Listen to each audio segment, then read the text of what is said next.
Welcome to the fascinating world of the late Cretaceous, a time when colossal creatures roamed the earth, each perfectly adapted to their environments. Among these remarkable dinosaurs was Euoplocephalus, whose name means full armored head. This Saurid is not only one of the largest known members of its family, but also a true testament to nature's ingenuity in the arms race against predators. But Euoplocephalus wasn't just a gentle giant. Its body was adorned with formidable armor, reminiscent of modern-day armadillos. These thick plates of studded armor were not just for show. They provided vital protection against the many predators of its time.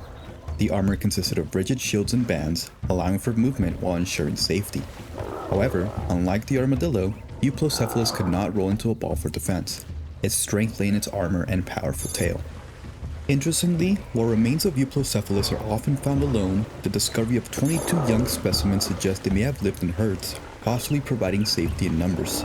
This social behavior hints at a complex life beyond mere survival.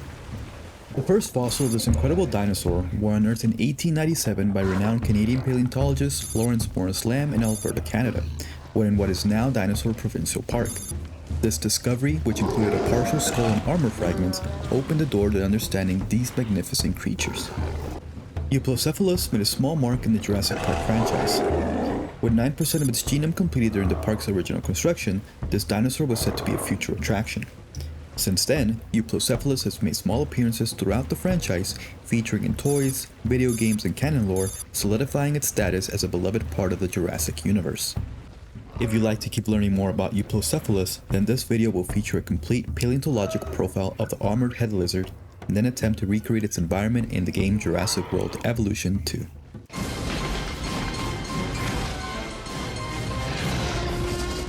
Over 70 million years ago, North America was a much different place.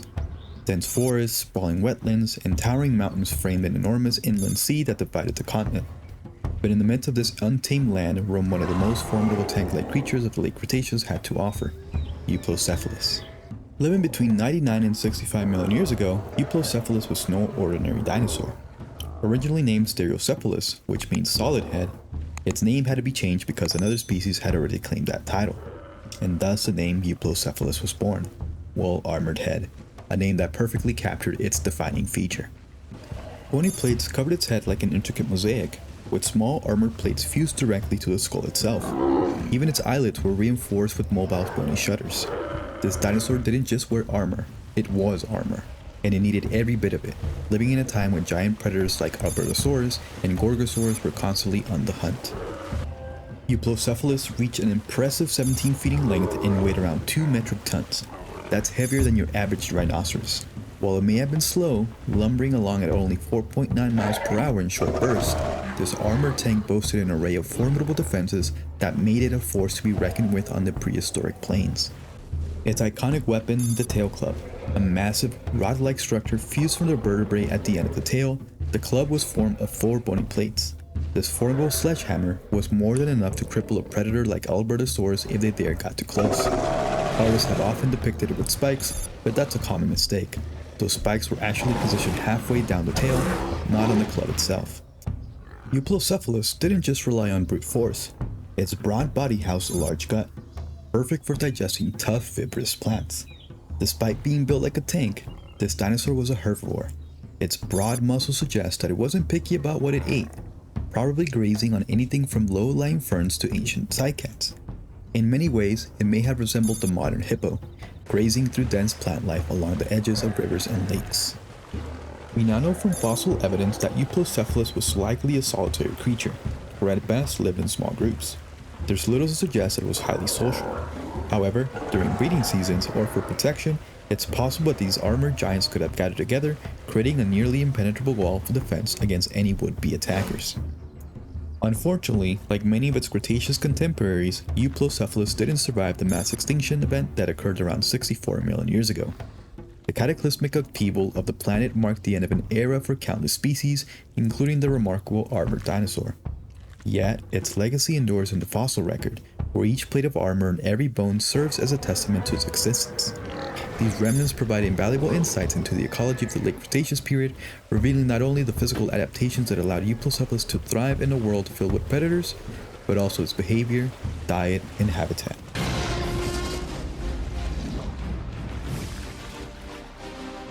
The story of Euoplocephalus began over 125 years ago in the Badlands of Alberta, Canada. The year was 1897 and Canadian paleontologist Lawrence Morris Lamb was about to make an incredible discovery. Lamb unearthed a partial skull and fragments of armor from a new dinosaur species. At the time, it was just another piece of the prehistoric puzzle. However, little did he know, this find would become one of the most iconic armored dinosaurs of the Cretaceous period. Fast forward 5 years to 1902, and Lamb decided it was time to officially name its discovery. The result? Stereocephalus tutus, meaning solid head.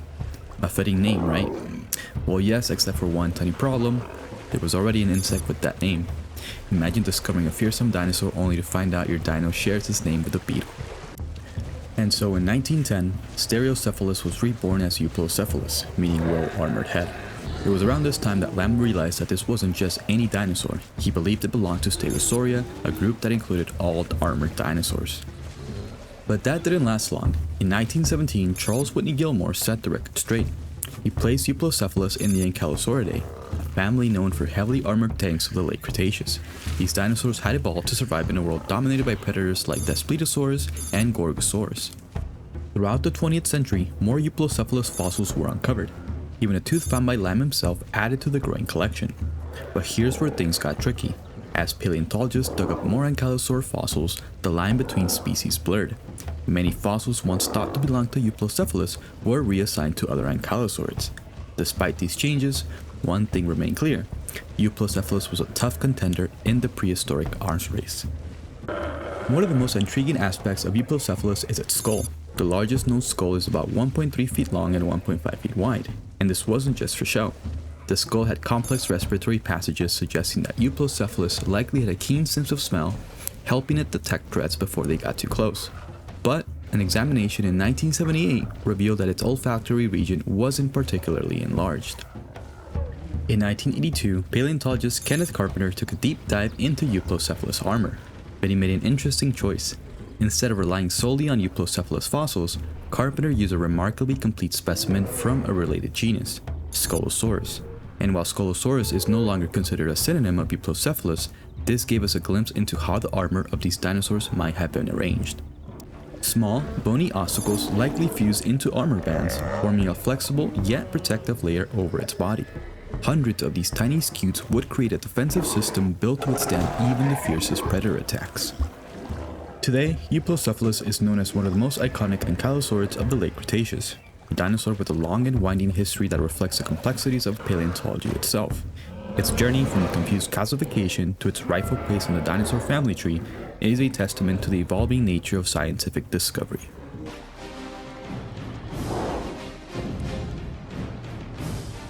It's hard to imagine, but this dry, rocky terrain near the Red Deer River in Alberta, Canada, once looked very different.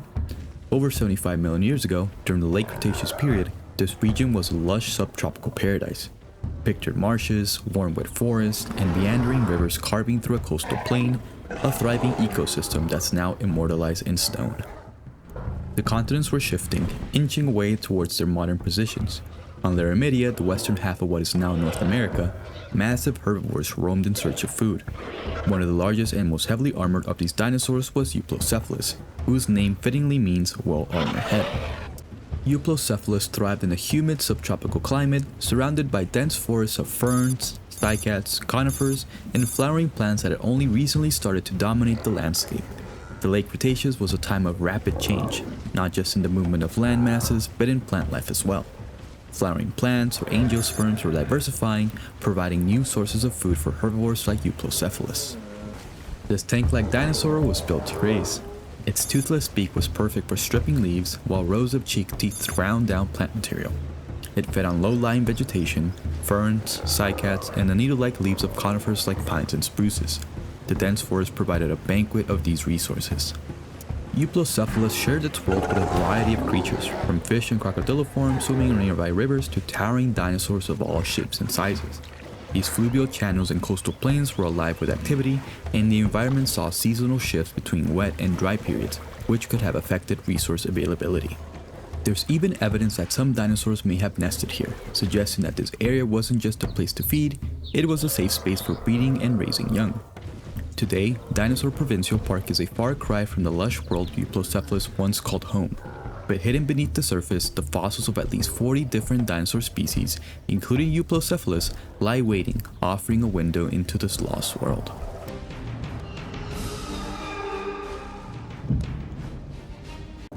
Around 76 million years ago, the land we now call Alberta, Canada, was a subtropical paradise home to a remarkable diversity of life. One of its most intriguing inhabitants was the armored tank of the late Cretaceous, Euoplocephalus. This heavily armored dinosaur was built for defense, equipped with a spiked and knobby suit of armor designed to ward off predators. Its low profile and wide stance made it a challenging target even for the largest of Cretaceous predators. But in a land where tyrannosaurids like Gorgosaurus and possibly Daspletosaurus roamed, danger was never far away. With a name meaning savage lizard, Gorgosaurus was one of the most well-known tyrannosaurids of the late Cretaceous. Measuring around 28 feet long and weighing up to 2.5 tons, this predator had powerful jaws filled with large serrated teeth designed for crushing bone and tearing flesh. Often overshadowed by its more famous cousin, Tyrannosaurus rex, Daspletosaurus, meaning frightful lizard, was a formidable predator in its own right. This Tyrannosaurus was slightly larger than Gorgosaurus, measuring around 30 feet in length and weighing up to 4 tons. Euoplocephalus may have been tough, but against the massive jaws of a Tyrannosaurid, even its armor wasn't a sure bet. Gorgosaurus' ferocious bite could tear through thick skin and bone, but attempting to attack a fully grown Euoplocephalus was a high-stakes gamble, even for a top predator. A well-timed swing of its clubbed tail could shatter the legs of an attacker, potentially delivering a death sentence to a Tyrannosaurid. In this slush-diverse ecosystem, Euoplocephalus wasn't the only armored tank. It shared its world with other ankylosaurs like Anodontosaurus, Dioplosaurus, Edmontonia, Panoplosaurus, Platypelta, and Sculosaurus. These heavily armored herbivores were all built for survival in a world full of predators. Anodontosaurus, meaning toothless lizard, was a close relative of Euoplocephalus. Unlike its name suggests, this dinosaur wasn't actually toothless, but its teeth were small and specialized for grinding plant material. Dioplosaurus, whose name means double-armored lizard, was another tank-like dinosaur. Discovered in Alberta, this ankylosaur had a smaller, more compact body compared to some of its relatives, but it was just as well defended. Edmontonia was one of the larger notosaurid ankylosaurs, with its name derived from the region where it was first discovered, Edmonton. Unlike Euoplocephalus, Edmontonia lacked a tail club, but it compensated with its impressive shoulder spikes, which could have been used to fend off predators. Panoplosaurus, meaning completely armored lizard, lived up to its name. Its body was covered in tightly interlocking plates, giving it an almost impenetrable shield. This notosaurid lacked the tail club, focusing its defense on its heavily armored body. Platypelta, meaning flat shield, was another ankylosaurid known for its wide, flattened body and extensive armor. Like Euoplocephalus, it possessed a powerful tail club, which it could use to strike at its legs of any predator brave enough to attack it. Sculosaurus was a smaller ankylosaurid, but don't let its size fool you. Its body was adorned with a combination of large osteoderms and smaller bony plates, making it a walking fortress. It also had a tail club, albeit smaller than that of Euoplocephalus. In this dense competitive environment, Euoplocephalus lived alongside a vast array of herbivorous dinosaurs. Towering ceratopsians like Casmosaurus, Centrosaurus, Mercuryceratops, Styracosaurus, and Unescoceratops also graced the landscape, using their frilled skulls and horns for defense against predators. One of the most famous of the ceratopsians, Casmosaurus, is known for its long frill and relatively small brow horns. Its name means opening lizard, referring to the large open spaces in its frill. Centrosaurus, meaning pointed lizard, was well equipped to defend itself with single large nose horn and smaller spikes around its frill. Found in large numbers in fossil bone beds, Centrosaurus was a highly social species, possibly moving in herds to protect themselves from predators. With its unique wing-shaped frill, Mercuryceratops stood out from other ceratopsians. Its name meaning Mercury horn face references to the Roman god Mercury due to the distinctive shape of its frill. One of the most visually striking ceratopsians, Styracosaurus is famous for its impressive array of long spikes that radiated from its frill, giving it a menacing appearance. Its name meaning spike lizard is well earned, and in addition to its frill spikes, also had a large nasal horn.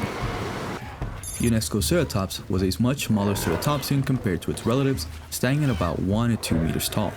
Its name honors UNESCO and refers to the organization's efforts to protect fossil heritage sites.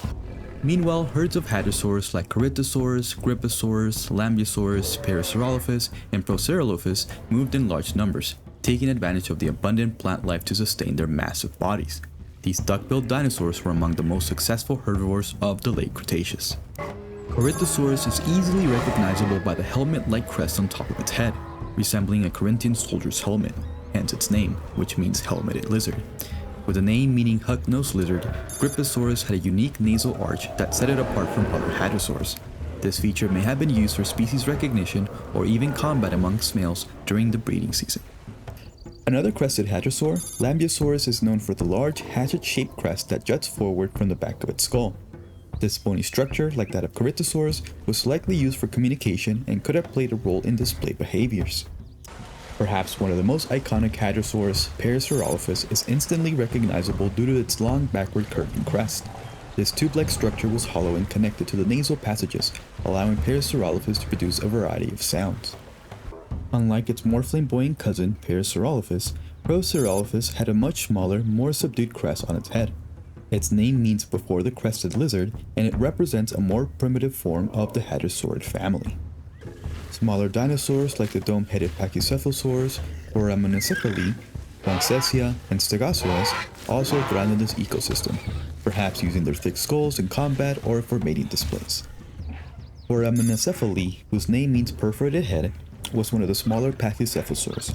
Its skull was less robust than that some of its relatives, with numerous small holes in its dome, possibly reducing the weight of its skull while maintaining strength for combat. Lancettia, named in honor of paleontologist Hans Dieter Suess, had a thick, flattened dome compared to other Pachycephalosaurs. It may have used this feature for shoving matches or as a display structure, showcasing its strength to rivals or potential mates. Perhaps the most studied of the Pachycephalosaurs, Stegosaurus is known for its thick dome-shaped skull, which was up to 3 inches thick. This species, whose name means roofed horn, was relatively small, measuring around 6 to 10 feet in length. And let's not forget the agile theropods, fast-running omnivores like Ornithomimus and possibly Chupalon and Ratabates darted across the plains. With its name meaning bird mimic, Ornithomimus was one of the fastest dinosaurs of its time. This theropod had long legs, a lightweight body, and a long neck, making it exceptionally well adapted for speed.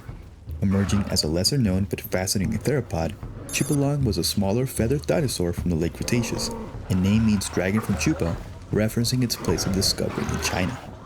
Another lesser-known theropods, Ratabates, was characterized by its small size and possible feather appearance.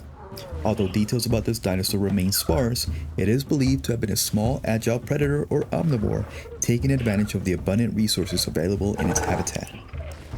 Oviraptorids like Henignathus and Chirostenotes added further complexity to the food chain, while dromaeosaurids and other maniraptorans like Hesperonychus, Polyodontosaurus, Rachirostisia, and Cynonychosaurus hunted smaller prey.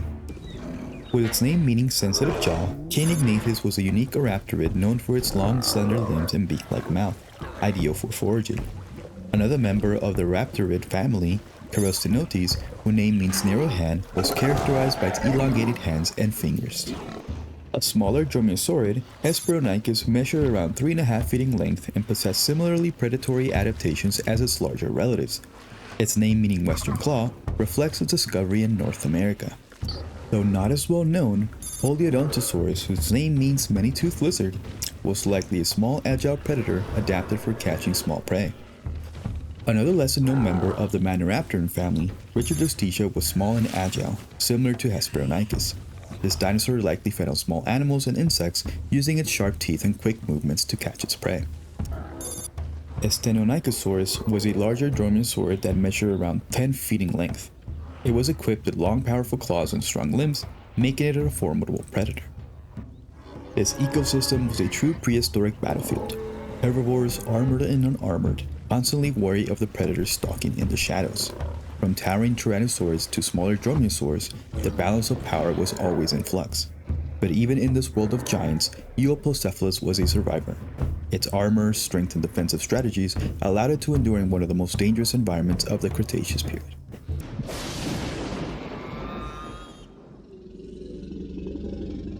In the rich tapestry of the Jurassic Park franchise, many dinosaurs have captured the imagination of fans, but few have been as intriguing yet elusive as Euoplocephalus. Let's delve into its history within the franchise, revealing the layers of its involvement across various media. The journey of Euoplocephalus began on Isla Sorna during the mid to late 1980s. 16 individuals were cloned as part of the ambitious Jurassic Park project under the revision number of version 4.0. Despite this significant cloning effort, Euoplocephalus remained shrouded in mystery, making no physical appearance and being left undescribed throughout the duration of Michael Crichton's original novel. Even though only 9% of Euoplocephalus' genome was completed during the construction of the original Jurassic Park, it was clearly planned to be part of the park's attraction in the future. However, the tragic events of the engine incident dramatically reduced its numbers. Fast forward to 1997, and Euoplocephalus made its first significant appearance in the PSX Sega Saturn game The Lost World Jurassic Park. Here it served as a final boss in a series of Velociraptor levels. Players faced a daunting challenge, needing to dodge his powerful attacks, a charging assault, a lunging gore, and a tail swipe, before they could exploit its vulnerabilities by pouncing on its head and attacking its belly. In Jurassic Park 3, Park Builder, players were able to create their very own Euoplocephalus, adding another layer of interaction with this armored dinosaur. As the franchise continued to expand, Euoplocephalus appeared in Jurassic World the game as a super rare non-hybrid herbivore.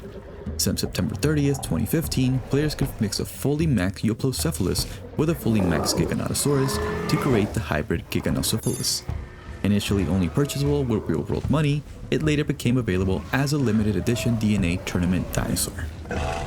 In 2018, Euoplocephalus found a place in Jurassic World Alive, acting as a collectible dinosaur essential for creating the hybrid Amargocephalus. Notably, 2 skeletons of Euoplocephalus were featured on the banner for the Lockwood Library Arena. The character of Euoplocephalus was further developed in Jurassic World Evolution, particularly in the Claire's Sanctuary DLC released on June 18, 2019. Here, it was portrayed as a social species, unique among ankylosaurs, as it thrived better in the company of others and could even coexist with small carnivores. More recently, Euoplocephalus was showcased in Jurassic World Primal Ops, reinforcing its status as an epic dinosaur within the franchise. Interestingly, a genetically advanced Euoplocephalus was planned for a toy line but ultimately scrapped, leaving fans wondering what could have been.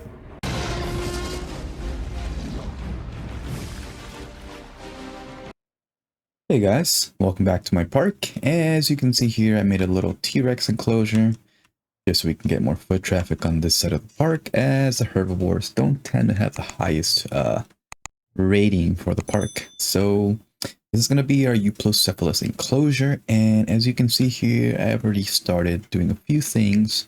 I added this mound so we can have a bit of a backdrop with an invisible fence so our Euoplocephalus don't go back there. And I've seen Evolution Square, as many of you have as well, I'm guessing. And I made a little shelter based on one of her videos that she did, which will be really cool for the Euoplocephalus, so they can be in here as a little shelter while we have the log over there also providing a nice viewing area, along with this one, just giving an encompassing view of the entire habitat. So we're doing a late Cretaceous enclosure, so we're going to go ahead and start with a small river and some marshes that was Euoplocephalus more or less kind of lived in like. So we're going to connect that side of the gate to this side of the viewing area to give ourselves a nice little river. Suction things here and there.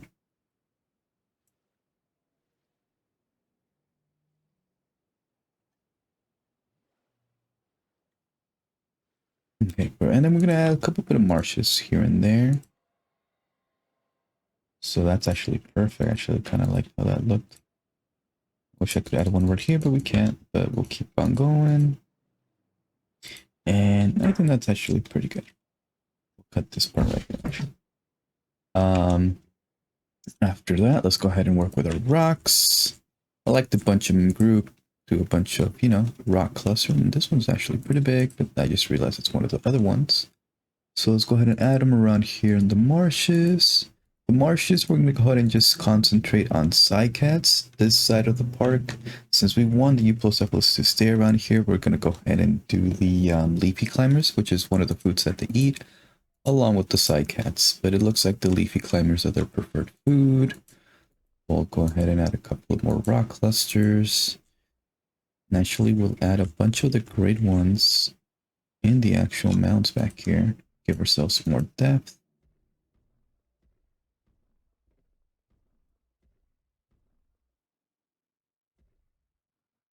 Okay, so I think we got a good amount of rocks.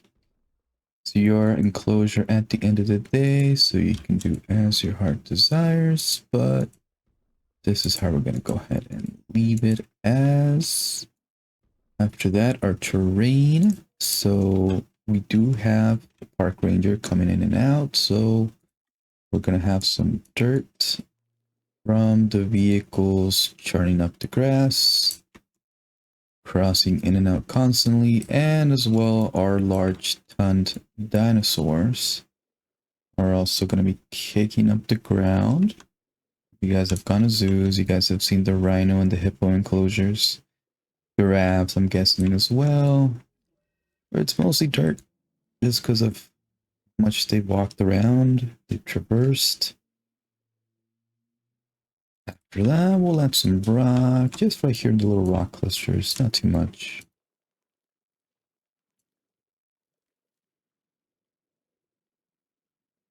I went ahead and did it along the line, but I don't think that does too much. The other type of dirt, so we'll blend it in with this one right here. So that way it doesn't make it too harsh on the dirt. That way it blends in really well. A la Bob Ross, as I like to say. And with that, we go ahead and work with our foliage. So leafy climbers, like I said, Euoplocephalus' favorite food. We'll go ahead and add it right here, right in the little shelter area. We'll go ahead and sprinkle some around here as well.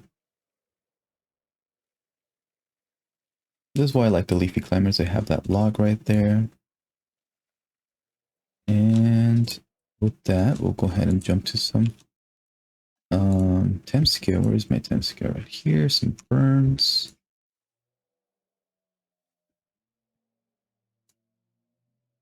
There we go. Like I said, the marshes, we're going to concentrate on our cycad. So we'll go like this. Especially along the rock clusters. I like it how it looks like that. Little formations. Good amount of trees. And you know what? We can add some elevation to this part of the... We'll elevate this part of the enclosure. We can. I guess we can. So we'll go a little mound right here.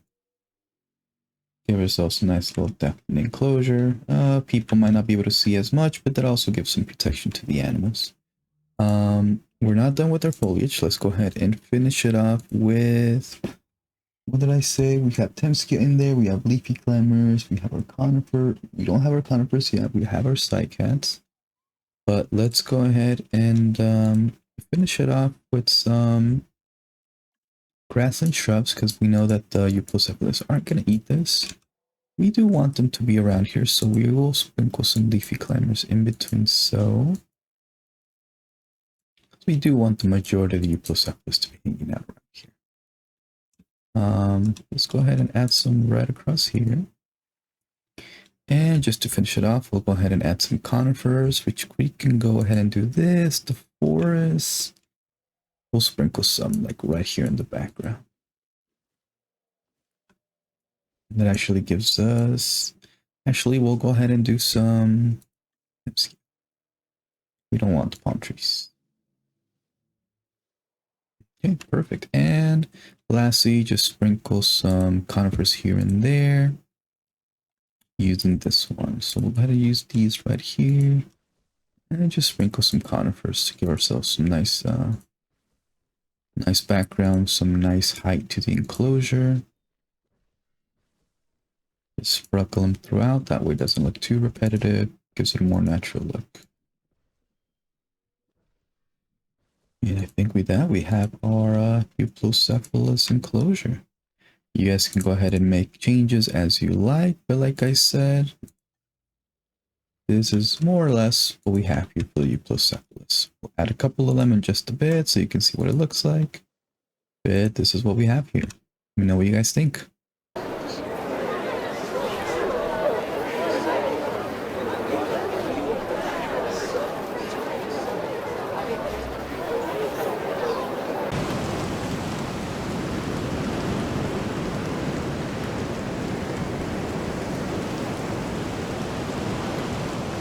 This graceful herbivore, with its tank-like appearance, makes Euoplocephalus a beautiful but deadly addition to your Jurassic Park. Thank you all for watching. I hope you enjoyed this video. Don't forget to like and subscribe for more.